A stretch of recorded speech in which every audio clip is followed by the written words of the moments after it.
வணக்கம். அதிர்வு அதிகாரம் 2 நிகழ்ச்சியில் உங்கள் அனைவரையும் சந்திப்பதில் மகிழ்ச்சி. இன்றைய தினம் நாங்கள் சந்திக்க இருப்பது முன்னாள் பாராளுமன்ற உறுப்பினரும் வட மாகாண சபையினுடைய முதலாவது எதிர்க்கட்சித் தலைவருமான எஸ். தவராசா அவர்களை. வணக்கம். வணக்கம். ஜூலை மாதம் 29ஆம் தேதி இலங்கை இந்திய ஒப்பந்தம் ஏற்படுத்தப்பட்டு 36 ஆண்டுகள். அதே நேரத்தில் ஜூலை கலவரம் என்ற ஒன்று இதுவரையிலும் பேசப்படுகிற ஒரு நினைவூட்டலும் நமக்கு இருக்கிறது. இரண்டும் சமகாலத்தையொட்டி இடம்பெற்ற விடயங்களாக நாங்கள் பார்க்கலாம். அதாவது ஒரே மாத காலப்பகுதியில், ஆனால் வெவ்வேறு ஆண்டுகளில். இந்நிலையிலும் இந்த நாட்டில் இது தொடர்பான புரிதலோடு யாரும் இல்லை என்ற ஒரு உணர்வு தான் எங்களுக்கு ஏற்படுகிறது.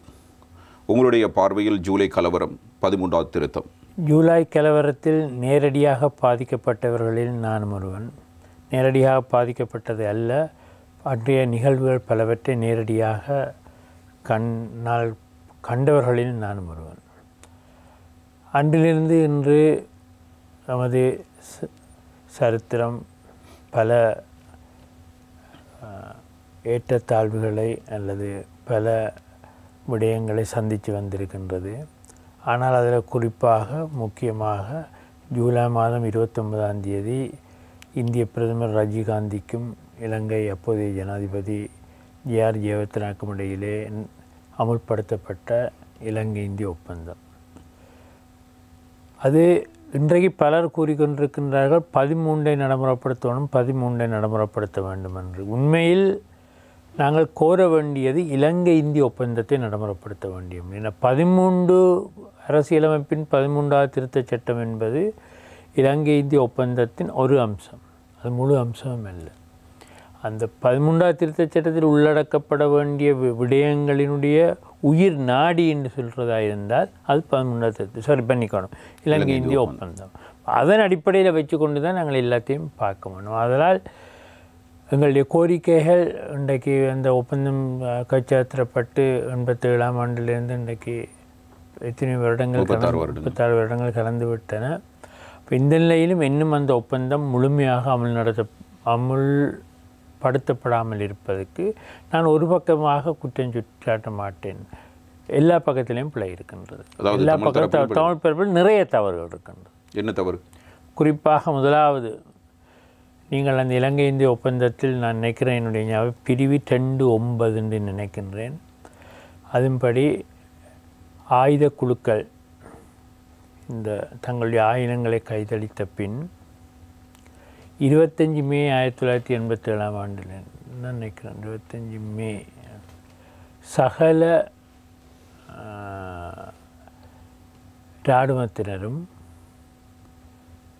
இராணுவம் இல்லை, சகல அரச படைகளும் முகாங்களுக்குள் முடங்கி கிடப்பர். இதைத்தான் ரெண்டையும் கேட்டுக்கொண்டிருக்கிறோம். அதை நடைமுறைப்படுத்துறதுக்கு தடையாக இருந்தது நாங்கள். இன்றைக்கு அந்த இலங்கை இந்திய ஒப்பந்தத்தை அன்றைக்கே சரியாக அமல்படுத்த விட்டிருந்தால் அந்த 2.9 கீழே அரச படைகள் தங்களுடைய வேலை பார்த்தீங்கன்னா முகாம்களுக்குள்ள முடங்கி கிடக்கும், வெளியால் வேற. அதை நீங்கள் நாங்கள் என்பதே தமிழ் தரப்பு, இபிடிபி அல்ல. அதை நான் பொதுவாக நாங்கள் சொல்வது தமிழ் தரப்பைத்தான். அதை சரியாக நடைமுறைப்படுத்த விட்டிருந்தால் இன்றைக்கு இந்த நிலைமை வந்து இது உண்டு.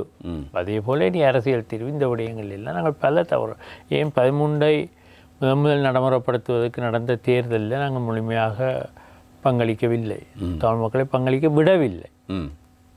சரி, ஏதோ பங்களிப்பு செய்து வந்த அந்த நிர்வாகத்தை கூட அல்ல அந்த வடக்கு கிழக்கு இணைந்த அந்த மாகாண சபையை கூட சரிவர நடத்த விடவில்லை. அந்த நேரம் இந்த இன்றைக்கு நாங்கள் கேட்கின்ற 13ஐ முழுமையாக நடைமுறைப்படுத்த விடயங்கள்லாம் அன்றைக்கு முழுமையாக நடைமுறைப்படுத்தக்கூடிய மொழி சாத்தியக்கூறும் இருந்த காலம். ஸோ அதனால் இதில் தவறுகள் பல நடந்திருக்கின்றன. அதில் பெரும்பான்மையான தவறுகள் எங்கள் பக்கம், நான் மீண்டும் தமிழ் தரப்பு பக்கம் நடந்திருக்கிறது. சரி, தமிழ் தரப்பு பக்கம் தவறு நடந்திருக்கிறது. ஆனாலும் நாடு என்ற வகையில் நாங்கள் ஐக்கியப்பட்டு இருக்க வேண்டும். புலிகள் இருந்தது, பிரபாகரன் இருந்தார், அதனால் அதனை நடைமுறைப்படுத்த முடியாது, போலீஸ் அதிகாரம் வழங்க முடியாது, காணி அதிகாரம் வழங்க முடியாது என்ற ஒரு எண்ணம், ஒரு சந்தேகம், ஒரு பயம் தெற்கிலே இருக்கிறவர்களுக்கு இருந்ததில் ஒரு நியாயம் இருக்கிறது. ஆனாலும் 1950களில் இருந்து இந்த பிரச்சனை வேரூன்றி போன ஒரு பிரச்சனை. கிட்டத்தட்ட சுதந்திரம் கிடைத்த சில காலங்களிலேயே இந்த பிரச்சனைகளும் ஆரம்பித்து விட்டது. இவ்வாறான ஒரு நிலையில் இந்த பிரச்சனை ஏன் வந்தது, ஏன் இவர்கள் ஒவ்வொரு குழுக்களும் ஆயுதங்கள் ஏந்த வண்டி வந்தது என்பதை பற்றி தென்னிலங்கையில் இருக்கிற சிங்களவ தலைவர்களும் உணரவில்லை என்ற ஒரு எண்ணப்பாடு தோற்றம் வருகிறதல்லவா? இங்கால ஒரு கருத்தொண்டு இருக்கின்றது. இந்த இலங்கை இந்திய ஒப்பந்தம் எங்கள் மீது திணிக்கப்பட்ட ஒன்று, ஒரு அபிப்பிராயம். நான் அதை சரின்னு சொல்லவில்லை, ஒரு அபிப்பிராயம் இருக்கின்றது. நீங்கள் ஊடகங்களில் பார்த்தால், பலருடைய அறிக்கைகளில் பார்த்தால் அந்த ஒரு அபிப்பிராயம் பலருடைய மனதில் வேரூன்றி போய் இருக்கின்றது. அப்போ இதுக்குள்ளால் நாங்கள் சந்தர்ப்பங்களை தலைவிட்டுட்டோம். அன்றைக்கு இதை முழுமையாக நடைமுறைப்படுத்துவதற்கு இந்தியா எங்களுக்கு பின்னாலே இருந்து எங்களுக்கு முழு ஒத்தாசையும் வழங்கி அந்த இந்திய அமைதிப்படையை கூட இங்கே அனுப்பி அதை நடைமுறைப்படுத்துவதற்கு வேண்டிய ஒத்தாசைகளை வழங்கியிருந்தார்கள். ஆனால் அந்த அமைதிப்படையை ஒரு ஆக்கிரமிப்படை அல்லது ஒரு போருற படையாக மாற்றியது நாங்கள் தான், தமிழ் தரப்பு தான். ஆனாலும் இந்திய படைகளூடாக இடம்பெற்ற அநியாயங்கள், அக்கிரமங்கள் பற்றியெல்லாம் போர்ப்படையாக மாறினப்புறம் நாங்கள் அநியாயம் வைக்கணும். அது படதான் வந்தது சமாதானப்படியாக. ஆனால் அதுக்கு பிறகு எங்களுடைய நடவடிக்கைகளாக அதை நாங்கள் ஒரு போரில் சண்டை பிடிக்கிற படையாக மாற்றிவிட்டோம். அதுக்கு பிறகு அது ஒரு போரில் ஒரு படைகள் இந்த மாதிரி நடக்குமோ அந்த மாதிரி தான் நடந்திருக்கு. அது நாங்கள் முயற்சிக்க வேண்டிய தேவையில்லை, அது போர்ப்படையாக மாற்றி விட்டுட்டோம். இப்போ நான் சொல்ல வந்தது, அந்த சந்தர்ப்பங்களை நாங்கள் இழந்து விட்டோம். அதை சரியாக பயன்படுத்தி இருந்தால் இந்த இலங்கை இந்த ஒப்பந்தத்தை முழுமையாக நாங்கள் நடைமுறைப்படுத்தியிருக்க முடியும். சரி, நீங்கள் எப்போதும் நேர்பட பேசுகின்ற ஒருவர். நான் அறிந்த வகையில் உங்களுடைய உள்ளக அரசியல் என்னவோ எனக்கு தெரியாது, நான் அறிந்த வகையில் நீங்கள் எதையும் வெளிப்படையாக பேசக்கூடிய ஒருவராகவும் அதே நேரத்தில் யதார்த்த ரீதியாக பேசக்கூடிய ஒருவராகவும் இருந்து வருகிறீர்கள். நீங்களே கூறுங்கள், 2009ஆம் ஆண்டு யுத்தம் முடிவடைந்து விட்டது. யுத்தத்தினால் லட்சக்கணக்கான மக்கள் பாதிக்கப்பட்டார்கள், ஆயிரக்கணக்கான மக்கள் உயிரிழந்திருக்கிறார்கள். இது தொடர்பான குற்ற விசாரணைகள், மனித உரிமை மீறல்கள் தொடர்பிலான பல்வேறு நடவடிக்கைகள் இருந்து வருகின்றன. ஆனாலும் கூட இன்னமும் இலங்கை விடாப்பிடியாக பிடிவாதமாக ஆட்சியாளர்கள், அதனிடத்தில் தென்னிலங்கையில் இருக்கிற அரசியல் சக்திகள் இந்த தீர்வு திட்டத்துக்கு எதிரான ஒரு போக்கிலேயே காணப்படுகிறார்கள். இன்னமும் இது ஒட்டுமொத்த சிங்களவர்களுக்கு மட்டுமான தேசம் என்கிற ஒரு நிலைப்பாட்டில் இருந்து வருகிறார்கள். இது சரியா? அது பிள்ளை. அதே நேரத்தில் எங்களுக்கு இன்றைக்கு இந்த 13ஆம் திருத்த சட்டத்தை எடுத்துக்கொண்டால், 13ஆம் திருத்த சட்டம் இந்த 36 வருட காலத்தில் பல எங்களுக்கு இல்லாட்டி வடக்கு கிழக்கில் மக்களால் தேர்ந்தெடுக்கப்பட்ட ஆட்சி ஆரம்பத்தில் ஒரு வருஷமும் 4 மாதமும் 1987ஆம் ஆண்டு பிறகு, அதற்கு பிறகு அண்மையில் வடக்குக்கு 5 வருடமும் கிழக்குக்கு 10 வருடங்களும் அந்த சந்தர்ப்பம் இருந்தது. இந்த சந்தர்ப்பத்தில் நான் குறிப்பாக வடக்கை பற்றி சொல்லுவதாக இருந்தால், இந்த சந்தர்ப்பத்தை பாவித்து இந்த 13ஆம் திருத்த சட்டத்தை சரியாக எங்கள் மக்களுக்கு பிரயோசனமாக செயற்படுத்துவதற்குரிய நடைமுறைகளை நாங்கள் செய்ய தவறிவிட்டோம். நீங்களும் எதிர்க்கட்சி தலைவராக எதிர்க்கட்சி தலைவராக வடமாநில முதலமைச்சராக சி விக்னேஸ்வரன் வந்தார். பாரிய எதிர்பார்ப்பு இருந்தது. சொல்லுங்கள், நீங்கள் சொல்லுங்கள். அப்போ இந்த காலப்பகுதியில் இப்போ அண்மையில் கூட யாழ்ப்பாணத்தில் ஒரு கருத்தரங்கு இது ஒன்று வைத்திருந்தார்கள். 13ஐ முழுமையாக நடைமுறைப்படுத்துவதற்கு இந்தியாவின் வகிபாகம். நான் அவர்களை வேண்டிக் கொண்டது, இந்தியாவின் வகிபாகத்துக்கு முதல் எங்களுடைய வகிபாகம் என்ன, நாங்கள் எங்களுடைய வகிபாகத்தை சரியாக செய்திருக்கின்றோமா, கிடைத்த சந்தர்ப்பங்களை நாங்கள் சரியாக பாவித்திருக்கின்றோமா. இந்த எங்களுக்கு முதல் வடக்கு மாகாண சபை பிறக்க 13ஆம் திருத்த சட்டம் இலங்கை இந்திய ஒப்பந்தத்தின் ஒரு அம்சமான 13. ஏன்னா ஒரு அம்சம் என்று சொல்கிறேன் என்றால், சட்ட ரீதியாக அரசியலமைப்பு ரீதியாக 2 விடயங்கள் ஏற்படுத்தப்பட்டது. ஒன்று 13ஆம் திருத்த சட்டம், மற்ற 16ஆவது திருத்த சட்டம். 2ம் இலங்கை இந்திய ஒப்பந்தத்தின் விளைவில், இலங்கை இந்திய ஒப்பந்தத்தின் அடிப்படையில் ஏற்படுத்தப்பட்ட அரசியலமைப்பு மாற்றங்கள். இந்த 2 சட்டங்களும் உண்மையாக எல்லோரும் 13 சொல்கிறது, ஆனால் அது வடிவாக 13 16 சொல்கிறது. ஏன்னா அதுவும் நடைமுறைப்படுத்த வேண்டிய இந்த 2 சட்டங்களும் இந்த 30 வருட இடைவேளைக்கு பிறகு தான் எங்களுக்கு, கிட்டத்தட்ட 27 வருட இடைவேளைக்கு பிறகு தான் எங்களுக்கு முதல் சந்தர்ப்பம் கிடைச்சது இந்த வடக்கு மாகாண சபையில் மக்களால் தேர்ந்தெடுக்கப்பட்ட ஒரு ஆட்சி நடத்துகிறது. இந்த 13ஆம் திருத்த சட்டத்தில் ஏற்கனவே குறைபாடுகள் இருக்கின்றது. அரசியலமைப்பு ரீதியாக அந்த இலங்கை இந்திய ஒப்பந்தத்தில் இருக்கின்ற அந்த நான் ஏற்கனவே சொன்னது போல் அந்த ஸ்பிரிட் என்று சொல்வார், அந்த அதில் உயிர் நாடி முழுக்க எழுத்து வடிவில் போடுற கஷ்டம். அதான் இப்போ ஒரு அரசியலமைப்பு இந்த சட்டத்துக்கு ஏன் சில இன்டர்பிரிட்டேஷன் சுப்ரீம் கோர்ட்டுக்கு போகிறோம், எல்லாத்தையும் எழுத்து வடிவில் கொடுக்கல. அது என்ன நோக்கத்துக்காக கொண்டுவரப்பட்டதை கூட சில நேரம் உச்சநீதிமன்றம் ஆராயும். இந்த சட்டம் மூலம் ஏன் கொண்டுவரப்பட்டது, என்ன அடிப்படையில் பின்னணியில் கொண்டு அதுதான் அதில் உயிர் நாடி. அப்போ நாங்கள் 13ஆம் திருத்த சட்டத்தினுடைய விடயங்களை கதைக்கும் போது அதனுடைய உயிர்நாடியாகிய அந்த இலங்கை இந்திய ஒப்பந்தம் என்னத்துக்காக கொண்டப்பட்டது, என்ன அதில் சொல்லியிருக்கின்ற வார்த்தை பிரயோகங்கள் என்ன, அதன் அடிப்படையிலான முழுமையாக இது நடைமுறைப்படுத்தப்படுது என்று பார்க்கணும். அந்த வார்த்தை பிரயோகங்கள் சில நேரம் முழுமையாக இருக்காது. அது பொதுவாக இந்த அரசியலமைப்பிலையும் இந்த சட்டமூலத்திலையும் அந்த பிரச்சனை இருக்கும். எதையும் நாங்கள் சரியாக வரையறுத்து கூற முடியாது. அப்போ இந்த 13ஆம் திருத்த சட்டம் வந்த பிறகு இந்த 30 அந்த அதில் ஒரு அடிப்படை குறைபாடு இருக்குது. அரசியலமைப்பு ரீதியாக சில விடயங்களை நாங்கள் இன்னும் சேர்த்துருக்கலாம். ஓகே, 2 அது ஒரு பக்கத்தில் வச்சுட்டு இந்த 30 வருட காலத்தில் என்ன நடந்தது, கொடுக்க வேண்டிய சில விடயங்களை கொடுக்காம வச்சிருக்கிறார்கள் 13ஆம் திருத்தத்தின் அடிப்படையில் மத்திய அரசு. நீங்கள் ஏற்கனவே சொன்னால் போலீஸுக்கு மாகாண சபைக்கு அந்த அதிகாரத்தை டிஐஜியை கெசட் பண்ணணும், மாகாண சபைக்கு டிஐஜி கெசட் பண்ணி அதை கொடுக்கல.